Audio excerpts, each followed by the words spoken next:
Honorable, Minister, I'm also a member of parliament. Don't do this. Minister, Please, I am on the floor, Minister, Honorable. I understand. Let me make my point. No, you won't heckle me. Don't I'm play not heckling sentiments. you, but we beg Chairman, you. Just go until straight and to the unless point. policy And please, decision is making, we are tired of this Honorable, you need to politics, rein in the politics. honorable member. She's being Yes. unruly. No. You are being Minister, unruly, please. This is Minister, you unbecoming don't of a have the member floor. of parliament. Please, stop Minister, doing this. listen, you don't have the floor. No, you I have the floor. No, So you have asked me a respectfully, question. I have the Minister, floor. You will let me Minister, answer the question. Minister. No, you will let This me is our answer the committee. question. No, you won't do that, Abena. You won't do that today. Let me finish.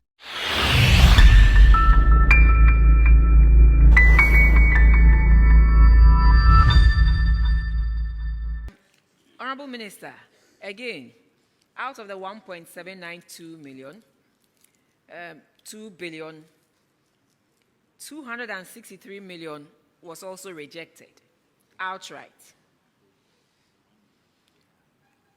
Can you give me an idea of what is entailed in the 263 million amount and why the auditors rejected that amount outright? Madam Chair, we realized that a number of them were duplications. So take, for example, the Digital Youth Village.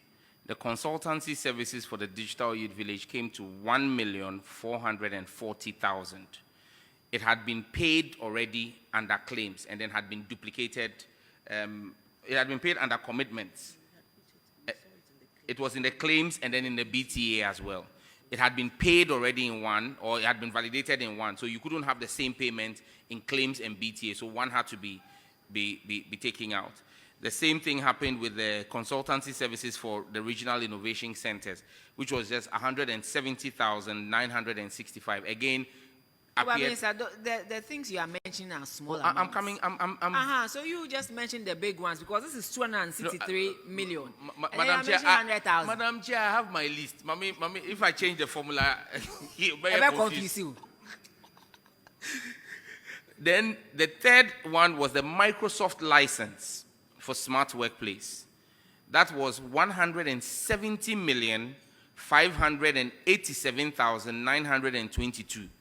Now, the ministry contracts Microsoft on behalf of the country and buys a nationwide license for all of our institutions. The amount again is 170,587,922 Ghana cedi. And so when we do that, we contract on behalf of the state. However, that payment doesn't come out of our votes. It comes from Ministry of Finance. So it had been placed on our votes, but finance had paid already. So it had to be rejected off our books as well.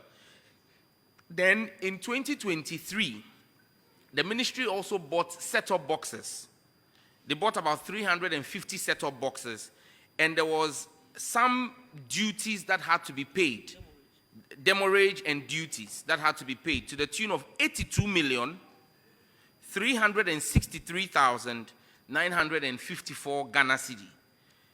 Madam Chair, I went to Cabinet and made a submission to Cabinet to have portions of the proceeds from the sale of 4G spectrum that we did in August last year to be allocated to offset that through the NCA. So that payment was made on the books of the NCA. And so we had to reject it off here so that we don't end up doing a double payment. So if you look at just those, and then there's exchange rate differences. The exchange rate differences relating to the cybersecurity building came to 8,504,584 Ghana cedi. So between the Microsoft license, the external payments, and so that covers the full scope of the rejections. Okay. So thank you very much, Minister. I think per the reports from the auditors, we've had some answers that will need the help of the Attorney General to help us, one, validate those answers and also put things in the right perspective. And so we'll be happy to, as part of our recommendations, write to the Auditor General and bring this before the Auditor General. Minister, one other thing, which is not in the report, but we feel once you are here, we should ask you. is the poor quality of our networks. Minister, these days, it's very, very difficult to even make normal calls for 1-2 minutes consistently. So once you are here and we've had the opportunity to meet with you, I think we should bring this before you and then ask that you speak to the telcos, because it is getting bad, especially the biggest of them all, which you know. Thank you. Madam Chair, thank you so much, and I share in the concern.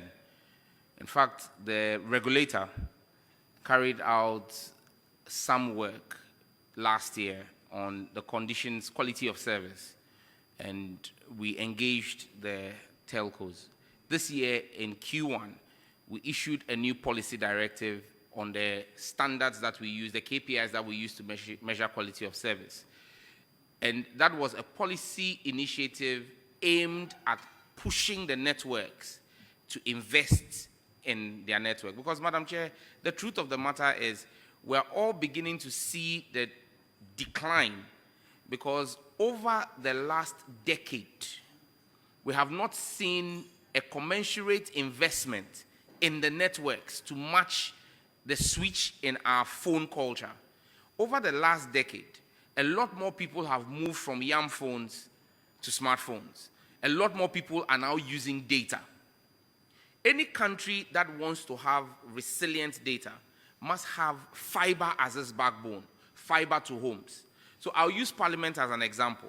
Parliament sits in the Osu catchment area. There are cell sites that service that entire area. Now imagine if we had reliable high-speed fiber, dedicated fiber to Parliament, the Parliament campus. It then means that at every point in time in Parliament, you have at least 500, between 500 and 1,000 active phones in the chamber, from MPs to parliamentary staff to visitors. Now, if all of those people use the network in the area, what it does is it clogs the network, and then even people in the surrounding areas will see a decline in their quality of service. But if Parliament had dedicated fiber and everyone in Parliament was connected to the Wi-Fi, it means that you have freed up spectrum capabilities in the Osu enclave. They will have a good quality of service. And that's why we are saying that every major building must now have fiber, so that when people are there, they move off the mobile service, because actually it is a mobile service. So it's supposed to be for people in motion. Those who are in a particular location should be connected to Wi-Fi. Now, in doing that, what we've done is we have changed the KPIs, like I said. At first, the companies, the MNOs will pass with a 3% call fail rate. We've dropped it to 1%. Now, what that has done is it has spared them to now invest in their networks. So, and I can share with you, for the purpose of this committee and because we are live on TV, what the antecedent has been. And I'll use MTN. They're the biggest network. In 2016, to deal with increasing growth in the market, MTN rolled out 134 new sites. And when we say sites, those are like what gives the connectivity, 134. In 2017, it went up to 352. In 2018, 300. In 2019, 352. In 2020, 200. 2021, 120. 2022, 343. 2023, 350. 2024, 30. 2025, which was last year, they did only 50 sites. With our directive this year, they are doing 800 new sites. So, with all this that is going on, you ask MTN, the infrastructure that they claim they are building, the monies that they get from users, is it commensurate with the infrastructure that they are building? Absolutely no. Madam Chair. Minister, absolutely no. Madam Chair. I understand that, but you see, for them to sit and enjoy the increase in users, and then wait and wait and wait over a period of time before the minister says, add on this, add on that. All these monies that they were enjoying, Madam Chair. couldn't they have on their own increased these user sites that you are talking about? This is not good enough, Minister.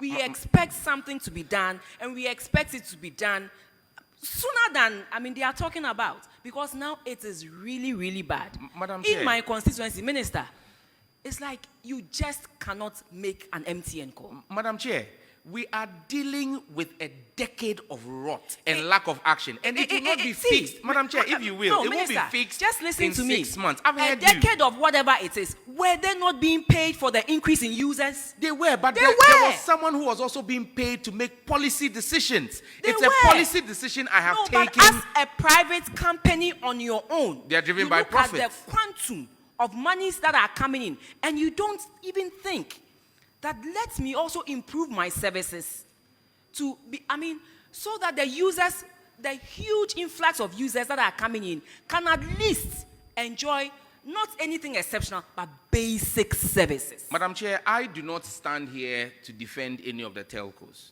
However, the role in which I sit here to serve the Ghanaian people. Whoever sits as MD of MTN is thinking of his shareholding and his profit margins. And as every private business, not just MTN, Telisa, every private business will look at what they need to do to maximize profit within the legal regime. But you maximize For me, profit, what Minister, I have, and Madam Chair, the maximize point profits. I am making is That is that commensurate with service. and that is why you have a regulator. Regulators have a role to protect the customer by taking policy decision. You had a decade where there was poor leadership.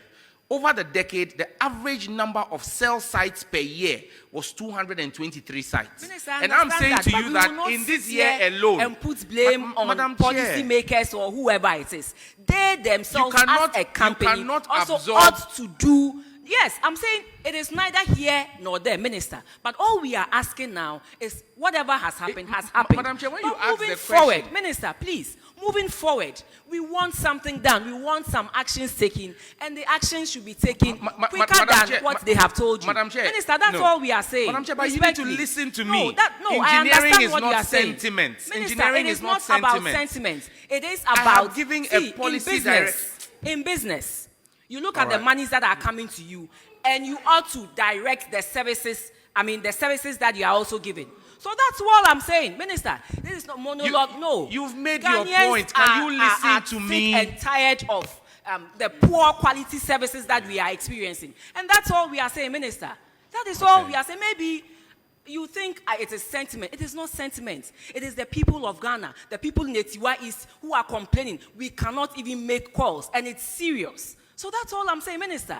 All I'm saying is that whatever it is that you have put in place, let them expedite action, because they are making so much in profits. When you look at their financial statements, you look at the profits coming from the Ghana company alone. It is so much money compared to what is coming from the other countries. And so we expect some level of services that will help all of us. And that is all I'm saying, Minister. Thank you very much. Now, Chair. Yes. The point I'm simply making is that I won't sit here to justify anybody, but private businesses are about making profits, and those profits they paid to you over 8 years at the finance ministry as corporate taxes. Policy decision and policy leadership ought to make sure that we took steps to protect the customer. And I'm saying that we, under this reset agenda and under a responsible government, have done so. Minister, 800, we beg you. no, Honorable, I'm Minister, also a we member of beg Parliament. Don't do this. Minister, we beg you. Please, I am on the floor, Minister, Honorable. I understand. Let I'm me saying we make beg my you. point. No, you We won't, beg you won't heckle me. Don't I'm play not heckling sentiment. you, but we beg Chairman, you. Just go until straight and to the unless point. policy And please, decision is making, we are tired of Honorable, this you need to politics, rein in the politics. Honorable member. She's being Yes. unruly. No. You are being Minister, unruly, please. This is Minister, you don't unbecoming have of a the member floor. of Parliament. Please, stop Minister, doing this. listen, you don't have the floor. No, You I are turning have upon the us. floor. No, So you have asked me a respectfully, question. I have the Minister, floor. You will let me Minister, answer the question. Minister, No, just hold no, on. you will let This me is our answer the committee. question. No, you won't do that, Abena. You won't do that today. Let me finish. Minister, respectfully. Let me This is finish. our committee. No, You don't have tell not us what brought- you want to no, do. But you've not brought me here to talk Minister, down on me as well. Nobody is doing that So to you. I listen to you Minister, go on. You will nobody is listen doing to that me to as well. Respectfully. We have Respectfully, asked can you them turn to off your roll mic? out. We have Minister, asked them. Respectfully, can you send The off your chair mic? gave me the floor, please. Minister. Minister, honorables, don't do this. This is our Don't do committee. this. Minister, respectfully, I understand. So if it's your committee, then don't invite us. But if you invite Minister, us, and it you is ask a us law. a question. Minister, so if you ask us a respectfully. question, you listen to us as well. Minister, it's not a monologue. Respectfully. So respectfully, let me land. We will let you We land. did Just a 800 minute. sites. Minister, respectfully, we will let you land. It's the same Minister, things you we are said. not coming to repeat anything. Respectfully, we will let you land. Please. Minister, we understand you are in an important position. We understand the sensitive role that you play. When you come here and we address issues, it is not that we want to talk anybody down. Never. You and I, we go beyond this. We go beyond this. It is not that we want to talk anybody down. But Minister, the situation is serious. And that is all the sentiments I'm trying to carry across. And that's the point I'm making. That serious situations require serious actions. We didn't see that for 10 years. And I'm saying to you that is serious. And that is all the sentiments I'm trying to carry across. And that's the point I'm making. That serious situations require serious actions. We didn't see that for 10 years. And I'm saying to you that we've given a policy direction in January. On the back of our policy direction, MTN is rolling out 800 new sites. Telecel is rolling out 350 new sites. Between those two companies, you see 1,150 new sites. However, that's why I said to you that this is engineering and not sentiment. When you ask an MNO to roll out a new site, there are steps that have to be taken. First and foremost, you need to do the acquisition of the site. Then you need to then make the requisition for the radio equipment and the cell sites. Those are not things that are, for want of a better phrase, in a supermarket that you just go and buy. You place an order with an OEM. The regulator, the NCA, is going through this process. Most of the MNOs are receiving their BTA devices between July and August. So yes, we have made the request. We have asked them to take the steps. They have taken the steps. But it takes time for the equipment to arrive in the country. And when the equipment arrives and they roll out the improvement, you would see the improvement in the network. But we cannot sit here. After 10 years of failing to take action, someone is taking action, and then you say that you want to see it as quickly as possible. How many of the sites are they building this year? This year, MTN is doing 800 new sites. Okay, Telecel is doing 350 new sites. Okay. So we're looking at 1,150 new sites this year. And I'm saying to you that over the last 10 years, from 2016, yes, the average has been 223 sites per year. And so if this year we are doing 1,150, we are doing a 500% increase to try and cover. And that's why I'm saying that, yes, we all go through the challenge. But I'm saying to you that you cannot will some of these things into being with a snap of a finger. It takes time. No. And so I'm saying that we gave that order in the first quarter of this year. Minister, it will take about 3 to 6 months. I am confident that by the end of Q3 going into Q4, we would see a remarkable office. The chief director always signed most of those letters. But now I sign, but it's prepared by them, brought to me, and I sign. So it's not the normal practice that things will leave the minister's office straight to another ministry without going through the requisite administrative process. So the shadow officers at the finance ministry, why they can't scrutinize this and then do the needful also?